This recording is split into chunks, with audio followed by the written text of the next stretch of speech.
GM Ready. Serbisyong totoo ng GMA News. Lumalakas muli ang ihip ng hanging amihan. Dahil dito, tinaas muli ng pag-asang gale warning sa northern at western seaboard ng northern Luzon. Posibleng umabot sa mahigit 4 na metro ang taas ng alon sa mga lugar na yan. Abiso sa mga gumagamit ng maliliit na sasakyang pandagat ay iwasan po munang pumalaot.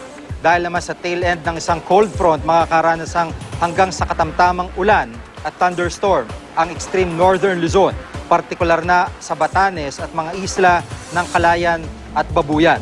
Sa datos ng The Weather Company, mahinang ulan at makulimlim na papawiri naman ang mararanasan sa iba pang bahagi ng northern at central Luzon.